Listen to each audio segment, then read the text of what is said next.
In this video, I'm going to show you why it's so important that we the people keep our own record of police officers' behaviors and why we should be using tools like facial recognition to make that data searchable. My name's Thomas, and I'm one of the co-founders of the Police Record. I built the facial recognition pipeline that enables a citizen to look up a police officer with nothing more than a picture of his face. And I can tell you firsthand, there are a lot of things that get in the way of us getting the kind of information we needed to build this. So first and foremost, police don't like sharing. If you look at common police practices around the release of records, you begin to see why it's so hard to get a hold of records about police behavior. And that's why we built our data ingestion pipeline. If you want to learn a little bit more about that, you can check out this video over here. It covers a few interesting topics like how we collect data about officers in the first place. Like pulling teeth, y'all. I don't have a complaint. Well, you do.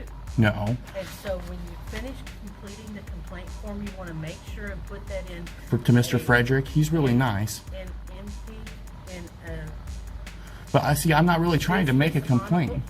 Aside from the policy of a lot of these police departments to really kind of not hand out records, there's a couple of behaviors that individual officers sometimes exhibit that make it a little bit harder to keep track of what's going on.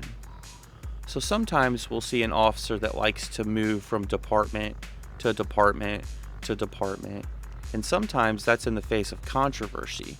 And so we built a kind of pattern matching system that kind of looks for behavior like that.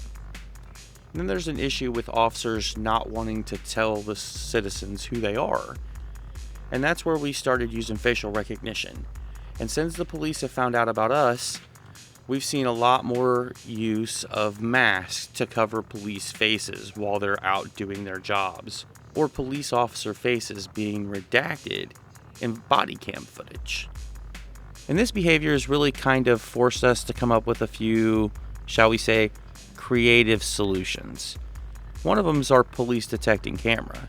If any of the police officers it detects have a profile in the police records database, you'll not only know that the police stopped by, but you'll know which officer.